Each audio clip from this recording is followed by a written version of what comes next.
Hello, everybody. Welcome back to HyperDoc Hangouts on Air. It's summertime, #1 worldwide. We got a little Michael Franti shout out this morning of his happy music because we are so happy to have Heather Marshall here today. Everybody meet Heather Marshall. Yay! Heather Marshall is a middle school teacher. She teaches ELA, history, and digital literacy and media.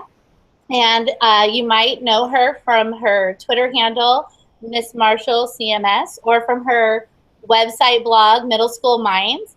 She has so many resources today. You're going to want to stay for the whole show or watch it again later because get ready to learn all about what's happening in Miss Marshall's mind. So welcome, Heather. We're so excited to have you. Thank you.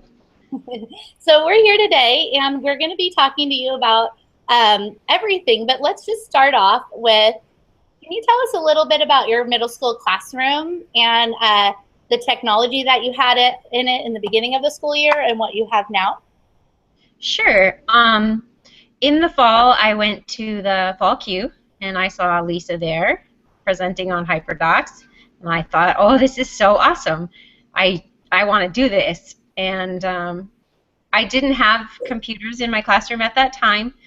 I work in a really small school, in a small district, and we have a lab for the entire school to share. And I just started making HyperDocs, like lots of HyperDocs, even though I had not a lot of access to the technology, because I thought, you know, field of dreams, if you build it, they will come. And if I make really cool stuff, I made this website and all these HyperDocs, if I make really cool stuff, they're going to get the technology because they're going to want my kids to be doing these cool things.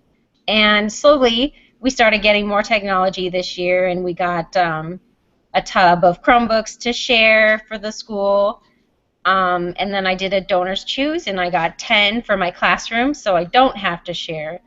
But you know, still at this point, I'm not like a one-to-one classroom at all. I have 10 Chromebooks all the time, and we do a lot of collaborative work sharing the Chromebooks. So like 3 kids will be working on a Chromebook together. Great. Yeah, that's really the beauty of collaboration on the HyperDoc, and also you can use those Chromebooks to rotate kids through or whatever. So that's a great start. So you don't have to be one-to-one to be doing HyperDocs. No, that's the key takeaway there for sure. Once you started creating HyperDocs, I believe that you have the first one you're going to share with us has to do with the Jabberwocky HyperDoc. Can you tell us how that HyperDoc, the delivery went and the creation and how that was rolled out in your classroom? Well, I don't know if you can pull up the document that I put in there. That was my original lessons. That's what it looks like. Not that one. There's a different one. It's not pretty, and it's all text with raw links in it. But anyways, that was, you know, my lesson, and I was going back and forth and finding these links in there. And I had control of the lesson, and I was handing, you know, stuff out to the kids, and so it was a lesson I was already doing, and I thought, and I already had all these links and everything, and I thought, I'm going to put this all together. It looked like that. That's the thing. And if you scroll way down, you'll see Jabberwocky, and a lot of the lessons that are in my HyperDoc are down there. And it wasn't exactly easy or organized to be working from that. And I really liked the idea of making something that was a little bit more nice to look at and that the kids could have in their hands, and then they would be in control of how fast it went or how much time they spent on something. So that was the first HyperDoc that I made, and it was the first HyperDoc that my students did. So this was the before, kind of the clean slate doc right here with Unit 2 and all the links, you know, the doc with the links, and you can see your thinking and your teaching that's went into that. And then you transformed it into this HyperDoc here. Yes. More color, and looks like you used a table of contents. Did you use this HyperDoc over, it looks like over a week or so, maybe a week and a half, depending? I thought that it would be about a week and a half. And, you know, with the limited access to technology, you get to check out the computers or sign up for them for about a week. And I thought that we would be able to finish it in that time, and it took much longer than I thought it was going to take. So we didn't get fully through the whole entire thing. There's a lot of things I would do differently next year. And one of the things I'm noticing at the end is a reflection here for you, where you asked your students, it looks like, to talk about their learning on the HyperDoc. Can you tell us a little bit about your responses from there? Well, because it was a new way of delivering lessons, I really wanted to get a lot of feedback from the students as far as, you know, how they felt about the lesson, how I could make it better, what worked for them, what didn't really work. And they were very honest about their feedback that they gave, which was nice. And I learned a lot about what I did wrong and what I would do differently the next time. It was a little bit, for a very first HyperDoc with a class that has no technology experience. They didn't know how to use Google Docs, any of that. Like, just highlighting text was difficult for them. So it was a really long lesson, and it was technologically challenging for them, but the content was also challenging. So you had this, you know, really steep learning curve, and they were kind of turned off to it. So I had to recover from that and try something a lot more fun for the next one, because I didn't want them to be like, HyperDocs, because it really was, it was my mistake as a teacher. Right. There is definitely a learning curve with implementing them. So what was your biggest takeaway? Am I hearing that you wanted to kind of, the content and the technology were both challenges for the students? So how would you do that differently now, starting over that same kind of an assignment? I would say if the content is going to be academically challenging, I would not be having them do work with new tools. Like, I would have them be using tools that they're already familiar with. And if I need them to learn the tools, I wouldn't have them learning tools with challenging academic content. Like stuff that's a little bit more fun. I was reading the book today, and it talks about that in the book too. It was on page 81. Shout out to page 81. We do talk about that. Hell, giving page 81 in your textbook. Everybody turn. For sure. So the low cognitive level play on the tool first before you're requiring actual using it as a formative assessment or something is usually helpful as well. Yes. So Heather, you're also known for your novel HyperDocs, and you have amazing design for your HyperDocs. It's really incredible. And what we would love is if you could talk us through your thinking, the pedagogy and the practice behind designing and then implementing the teaching of some of your novel HyperDocs.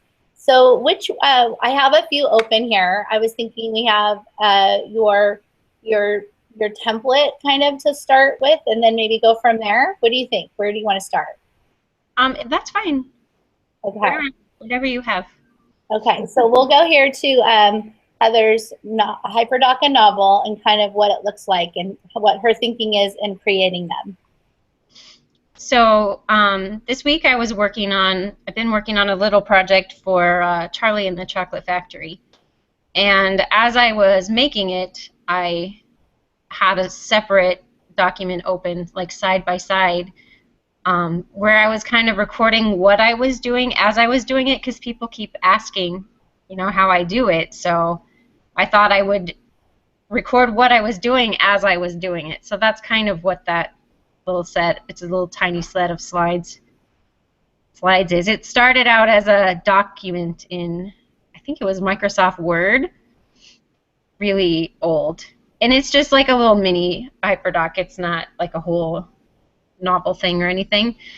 But I had to turn it into a document and then update some of the links, and I found newer cool resources. So then I was just updating all of that. But it really came from something you already have you know, if something is great and it's going well, I don't think you have to like redesign your whole entire curriculum, but you could definitely add to it and give it a little makeover to make it cooler. So, So it looks like here too, like on slide, let's see, is it slide number 4? You were starting to just curate a lot of resources. Is that sort of your thinking process when you start putting these together, specifically for a novel? yes, somewhat. This wasn't for a whole entire novel. It's like a better than a book report kind of a thing. So they could do some different projects. It's more about like doing some projects on the book. It's not an actual novel HyperDoc. But before it was just a piece of paper in that menu on the second slide. Mm-hmm. And then I found a template that I liked by Genevieve Bacata, I think. Mm-hmm. She makes some good HyperDocs. Mm-hmm. And I just used that as a model and started replacing it with the content from my previous document that wasn't, you know, it was fairly old. It's probably a good 7-8 years old. And, you know, there's new resources out there now, so they can do different things. One of the ideas that I had, I found something on the Willy Wonka's website, and I thought, oh, the kids can use a slide deck to make a choose-your-own-adventure by connecting one slide to the next slide. And I thought that would be super cool. So, you know, it's kind of the same ideas, but just a little bit better now. That's great. That looks fun. So then you're also known for this HyperDoc, which is really the first time we've showcased a hyper map as a HyperDoc. And I was wondering if you could talk us through this Google map that is really your lightning speed HyperDoc. Yeah. So one of the units that I teach is about the hero's journey, and the Lightning Thief was a great book to do that with middle school kids. And I wanted to make a HyperDoc for that novel. And the novel itself, when I'm making a novel HyperDoc, I have to read the book first because there are things in the book that kind of sway me towards which type of packaging would be the best. And for that, I felt like a map would be the best way to package and get that HyperDoc to the students, because then they can follow the hero on his journey through the map, and so at each of the points on the map they will access the HyperDocs for the different parts of the story. So for example, this is the map. So this was the landing place you're packaging because it's a hero's journey in the story. And then when the students click on the little the map marker, the place marker, this is where your assignment would be for the day, essentially, and they would link to another HyperDoc from there. That's where they get the HyperDoc from the map. So chapter 22, this is what's going on in the book, and then here's your lesson. Yeah. That's incredible. But it's more than a day, I think. Mm-hmm. It's quite a bit, and I tried to use that HyperDoc this year, but we had like a month left of school, so I just told them to use things that looked interesting that they wanted to try out, and kind of pick and choose what they wanted to do. That's great. So the choice. So does the journey start on this side? It starts over by New York, kind of. Oh, right here. Okay. There's like several in that New York area because it ends there too. Oh, okay. I have to zoom in a little to be able to click on the right one. But I also put that in buttons on my website in case the map was a little bit too... It was my first time using a My Map. And in case the map was a little bit too difficult for them to access, I have the map embedded on the web page for this. Mm-hmm. And, underneath the map, it says chapter whatever, and there's a button to click to get to the work for that. What a great way to bring the novel alive. I mean, the kids are seeing it actually on the map. They're seeing actual photos and images, and they're really getting inside the setting through this HyperDoc. It's sort of like you built your own Google Lit trip a little bit, huh? Mm-hmm. It is kind of a little bit like that, I think. Mm-hmm. Yeah, it's neat. Okay, so let's then hop on over here to your Crenshaw HyperDoc by Catherine Applegate, your other novel HyperDoc. Yeah, that's my most recent one that I did.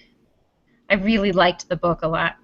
That's another thing for making the novel HyperDoc. I probably read that book, I don't know, at least 10 times. I have to really like a book in order to do this for it, because it is kind of a lot of work. Carly Mora and Sean, and they had another partner just recently created a novel HyperDoc, and they did it collaboratively, and the three of them worked on it together. And I thought that that was really cool, and it's a great looking HyperDoc for Tales of the Fourth Grade Nothing. Yeah, I saw that one yesterday. It looks incredible. Yeah. So you usually start with some guiding questions for your novel HyperDoc. Yes. Where do you get those guiding questions? Just from reading the book yourself or from previously teaching it? It just depends from different places, like stuff that the book makes me think about. I also have like a document in my drive that has a lot of questions that I've used in other things, or questions that I've seen in other places, other people's lists of questions. And sometimes I look through that to get ideas and what off of this list would really apply to this book. And then you also have the big ideas and then a glossary of symbols. Tell us a little bit about this part. Well, this one doesn't really have a table of contents, and I wanted the students to be able to have a clear idea of how, what do you need to do here? So I use the little icons to kind of let them know, hey, this is a discussion, you need to do a close reading here, we're going to examine a paired text, this is a HyperDoc page and you need to do a HyperDoc here, we're going to respond on a Padlet, or there's a Google Classroom discussion that's going to happen. That's great. So then they were familiar with your messaging as they were going through the HyperDoc. And so then you had vocabulary slide book. Did they create a slide book of the important vocabulary words? No, they will. I created that. You should click on that. I created that for them, and then they're going to make a copy of it, and there's like vocabulary things for them to do. The book is broken down into 3 parts, so I kind of divided the HyperDoc, divided the vocabulary and all that in 3 parts. Heather, I have to ask, have you shared this with Catherine Applegate yet? No, I don't think so. She will be thrilled. I have to just say, I've met her and she's so wonderful. I think if you post this on Twitter, she'll be so happy to see that her book has taken on this new life, So I don't know, I'm just going to encourage you to do that. I think she'd be so pleased with what you've done with her book. I really love her books. Yeah. I've made 3 novel HyperDocs and 2 of them have been her books. Yeah, she's amazing. This is so amazing, though. You're amazing. I think she would appreciate seeing how you've brought the teaching resources up to this a different level with her novels. So after you go through the vocabulary, part 1, you said this is in 3 parts. It looks like you included a nice quote to kind of guide the students into part 1. And then again, you're reteaching or mentioning the big ideas for them to keep in mind. And then tell us about what they did here. Well, they didn't actually do this HyperDoc. I made this HyperDoc at the end of the year. So nobody's actually used this HyperDoc, at least not to my knowledge yet. But I'm excited to try it out. And this was just a question, a quote from the text, and then they had to respond in a Google Classroom discussion related to the big idea. And then that's a HyperDoc that they would do there. I love how I kind of get excited to explore because you have so many hidden treats. within one HyperDoc. So I just clicked onto the pretend friends assignment, and that's a whole other depth of teaching that's embedded in there. If you look at a HyperDoc for a novel and you just look at the slides and don't click on anything, like you're really missing a lot of what's in there, because it's like a scavenger hunt or a treasure hunt or something. There's all kinds of stuff in there. Oh, it's so exciting to see where it takes me. So exciting. That's why we're getting lost and quiet over here. We're clicking away.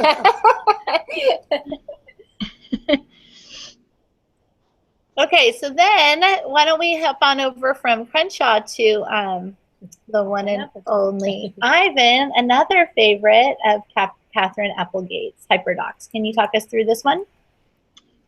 This one I edited a tiny bit. It's the Teas Give Teas version, so I put this on the Teachers Give Teachers webpage. So I added a few things that need to be deleted before you use it. I tried to highlight them so people would know, here's a note, take it off before you use it. This was the first novel HyperDoc that I made, and I taught this to a 4th, 5th combo summer school class, and the summer school class was focused just on reading. So I just wanted to choose a great book and have a good time with it. And these were all the things that we did, kind of like when you showed that Jabberwocky thing with all those lessons, but it was kind of an ugly document. These were all the things that we did. I hadn't learned about HyperDocs yet, and after I learned about HyperDocs, I went back and turned this into something much more attractive. I did have them blogging, though, just like it was on here, but we were using a kid blog. So for this HyperDoc, I built a page on my website that's a blog just for this book only.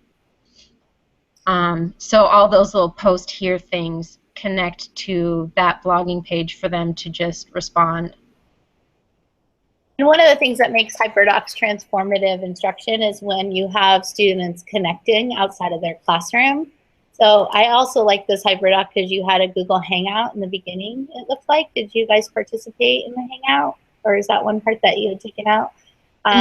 With the author or something here?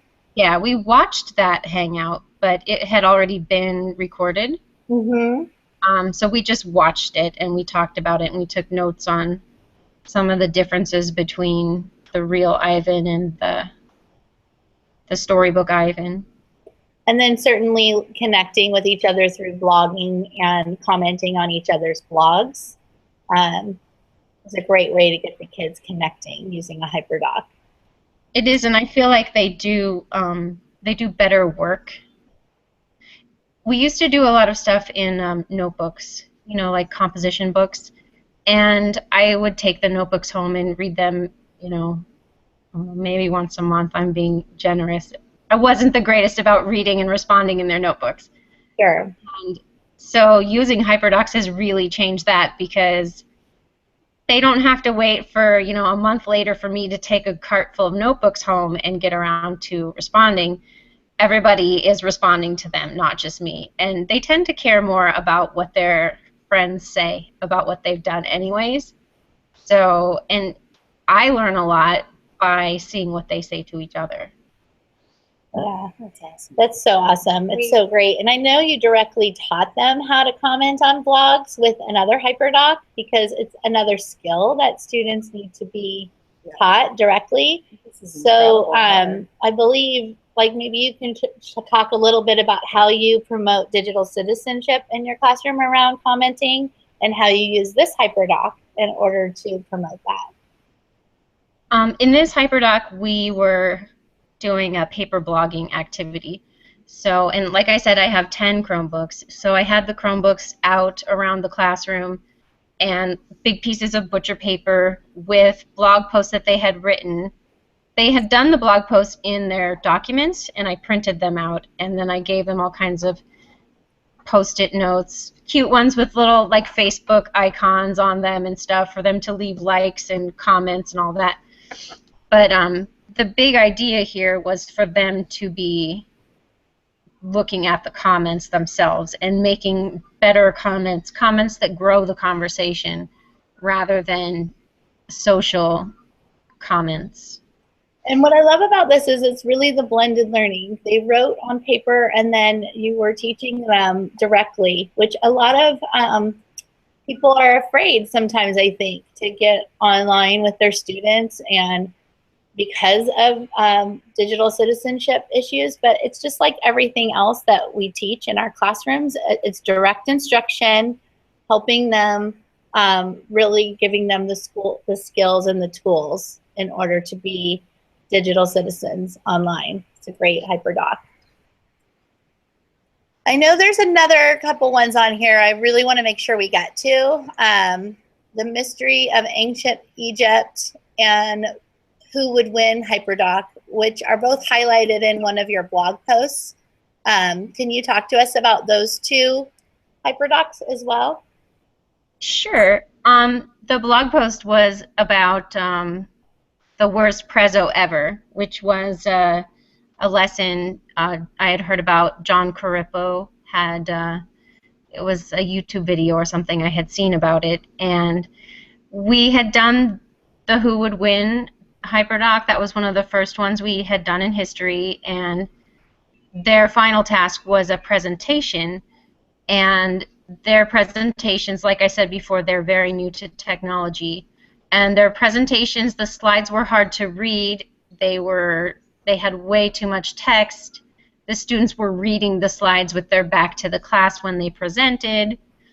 There were just all kinds of things that I thought they could learn to do better. So it was a great lesson, and the kids really had fun. Some of them had some, you know, things where they were acting out the actual battles. It was about early humans, and so they were studying early humans. And then there was another HyperDoc that we had done. It's not in there, though. And then the final one was the History's Mysteries, and they got to choose their own mystery of ancient Egypt that they were studying.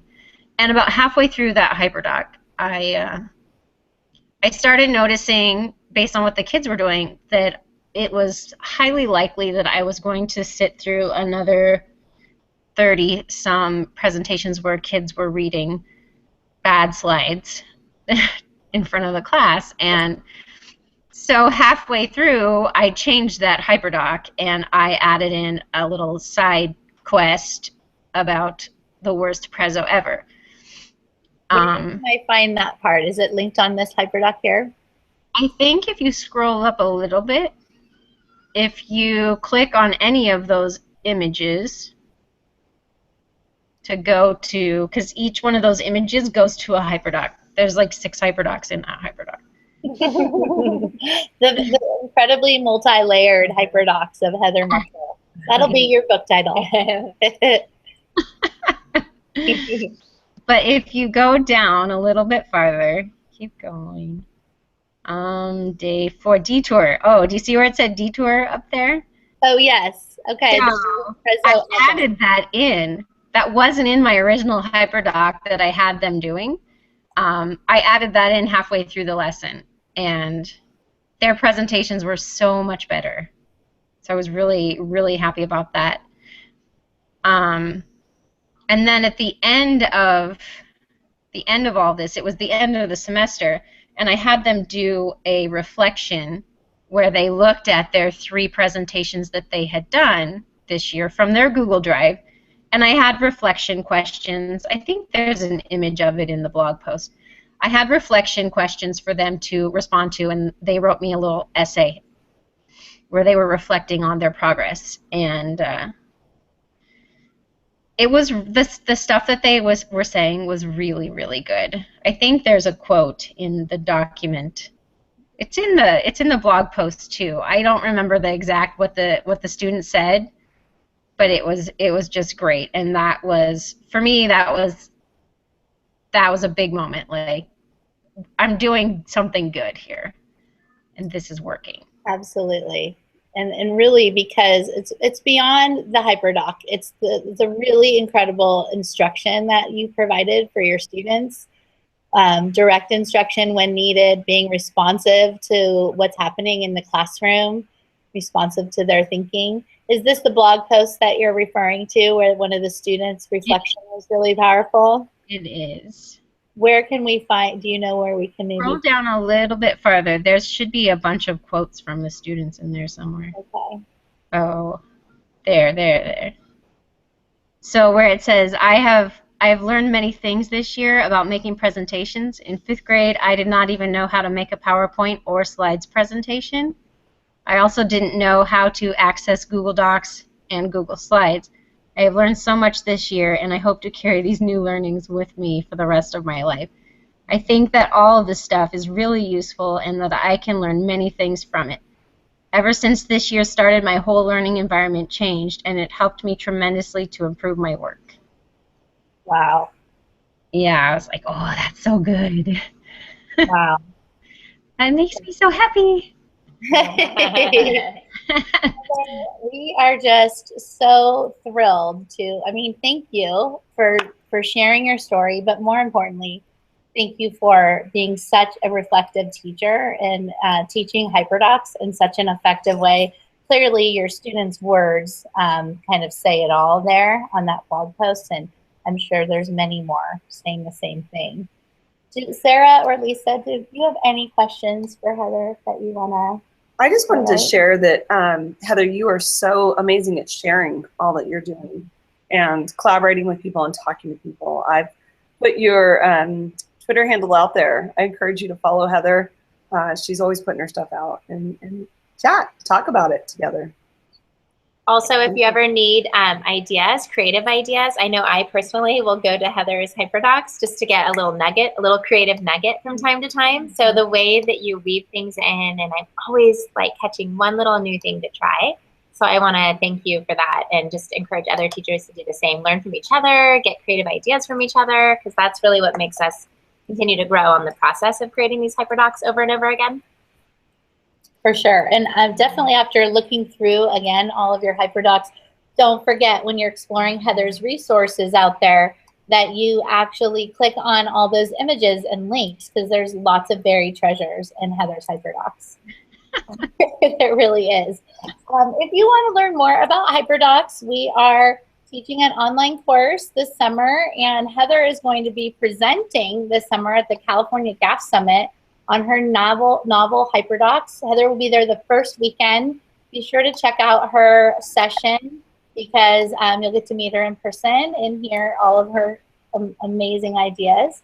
And Sarah and Lisa and I are teaching the online course, which we'll share online, which comes with the HyperDoc Handbook. And just since we're kind of moving into summertime, this is going to be our last Hangout on Air for a couple of weeks. We'll come back on in the fall where we can start interviewing more teachers out there and how they're using HyperDocs and sharing their lessons. If you are a teacher out there and you want to be on the show, reach out to us and let us know. We'd love to hear your story. So thank you so much, Heather. We so appreciate you. And we hope you have a wonderful rest of the summer. We look forward to seeing you at the GAF Summit this summer. Thank you. Have a good summer, everyone. Thank you.